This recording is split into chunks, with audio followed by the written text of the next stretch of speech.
punya spiritualitas itu tambah bagus, maka banyak acara mesti dilakukan. Salah satunya KPI. KPI itu sesungguhnya pesta.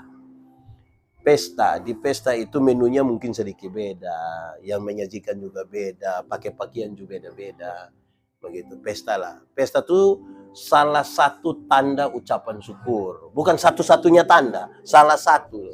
Nah, tapi yang buat kita punya badan berat begini, ada 60, 70, 80, bukan pesta. Siapa juga mau bikin gas kita pesta tiap hari.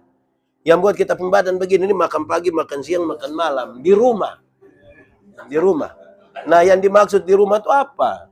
Ibadah kaum bapaknya, ibadah rumah tangganya, ibadah yang sendiri di rumah. Jangan sampai kita sibuk dan pesta di rumah tidak makan.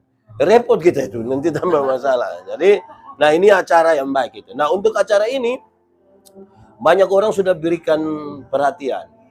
Material, moral. Semua bisa terjadi, terutama panitia. Nah, itu saya kira harus kita apresiasi. Itu soal pertama. Tapi di tempat ini juga kita mendorong begitu rupa supaya kemudian kita bisa bersatu.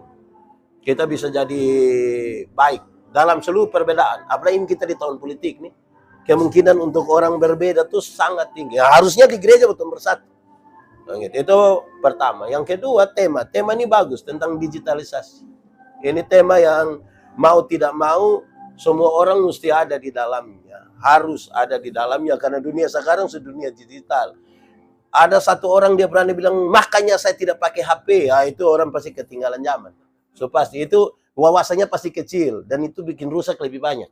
Nah, karena itu lewat kegiatan yang sebaik yang gereja lakukan seperti ini, saya kira mesti kita apresiasi. Apalagi bicara tentang masalah kekinian.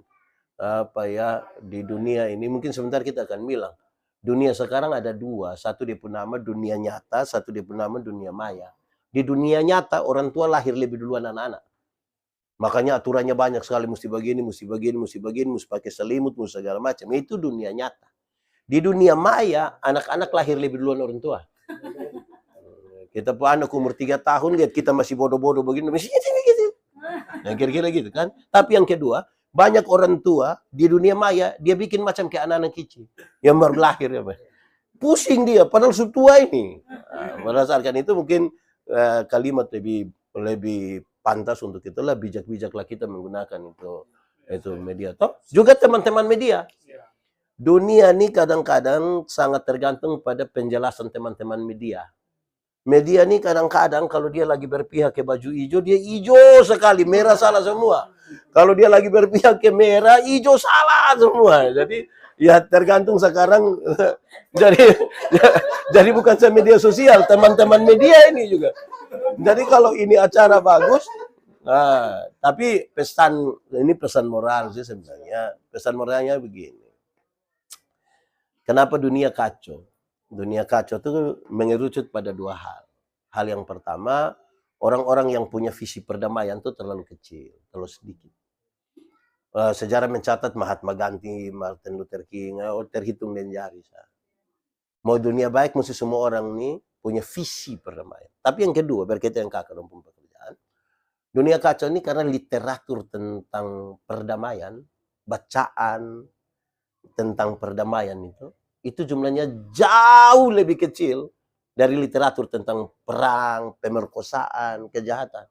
Jadi di mana-mana orang lebih banyak baca yang itu. Berita yang itu. Kakak dua orang setuju atau tidak kalau acara malam hari ini baik? Setuju?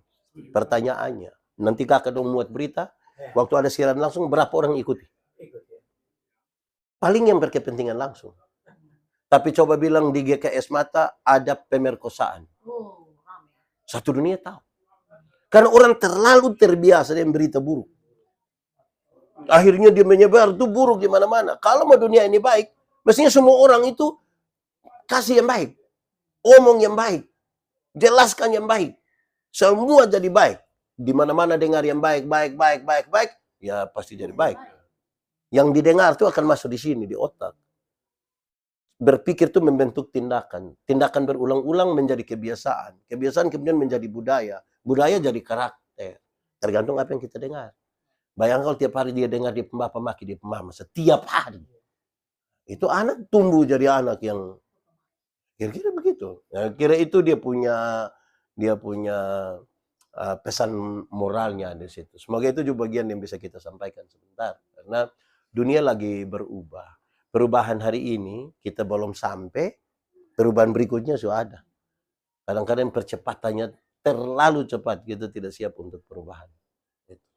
Nah, Selanjutnya Bapak Pendeta, saya bisa minta sedikit apa harapannya Bapak Pendeta sebagai apa untuk seluruh umat Kristen uh, dan terlebih khusus di GKS Mata sini. tidak ada satu hal yang lebih indah dari kasih. Tidak ada. Hukum Taurat itu ada 10. Dari 10 itu diterjemahkan menjadi, dibagi lagi jadi 613 pasal. Dari 613 pasal itu masih ada peraturan hidup setiap hari yang jumlahnya ribuan. Dari yang ribuan itu Tuhan Yesus simpulkan dia dalam 2 kalimat saja. Mengasihi Tuhan, mengasihi sesama. Dari 2 kalimat itu dia simpulkan tinggal 1 kata. Kasih. Pertanyaannya, kasih itu apa? Kasih itu adalah kebaikan, tidak terpatahkan oleh apapun, tidak akan pernah berubah menjadi kebencian.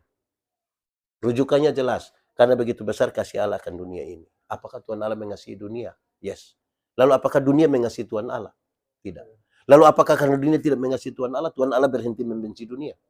Tidak. Apakah kemudian Tuhan barah ini dunia? Tidak. Kasih tidak terpatahkan. Sehingga dalam kumpulan sosial yang banyak orang ini kan seringkali terjadi clash kan. Dimanapun pasti ada orang punya kepentingan pribadi, kelompok. Mestinya kalau kasih itu kita hidupi, ini harapannya kan. Kasih itu kita hidupi, kita tidak akan milih yang kakak. Kita terlalu hargai kakak. Tapi dia kakak punya sifat asli begini, maaf. Itu egois namanya. Bukan. Kalau kasih itu ada, selesai sudah. Selesai sudah. Aman-aman sudah. Orang semua baik. Semua baik sudah. Semua baik sudah. Pendeta juga baik, wartawan juga baik. Aman sudah begitu. Jadi nanti dia pun tagline-nya pendeta ya wartawan sudah baik. Majelis juga baik. Majelis juga baik. Karena ada majelis yang dia tiap hari minum sopi juga toh. Wah, terus jadi kita juga jadi kita mau pusing bagaimana itu. Kakak, di sini ada begitu.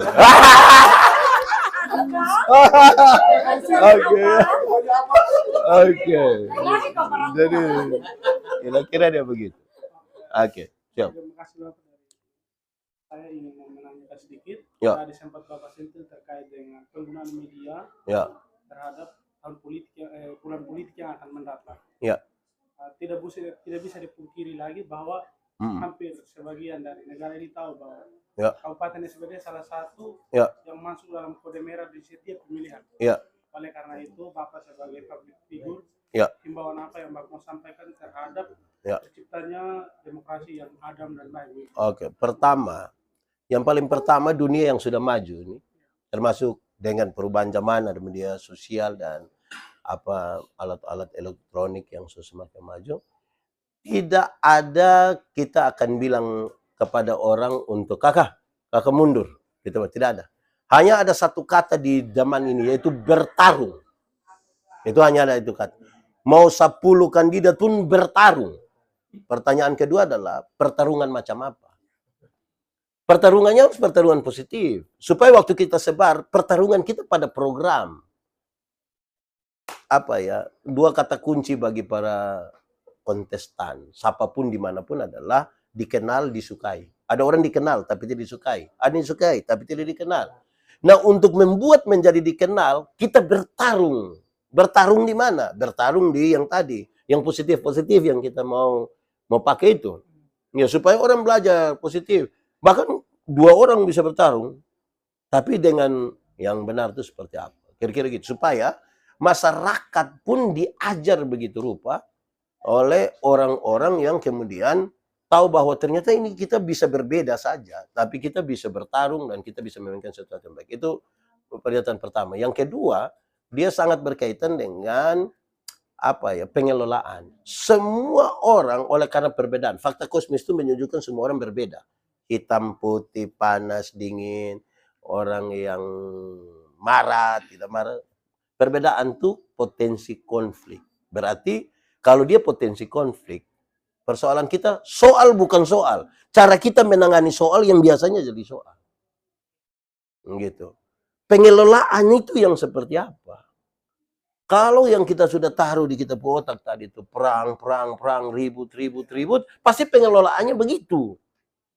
Nah, gitu kan? Karena ada orang yang kita suka, ada orang yang kita suka, ada orang yang kita suka. Toh, nah lalu mengelola itu perbedaan seperti apa, itu yang menjadi catatan paling penting. Nah, pengelolaan itu tadi kata kunci.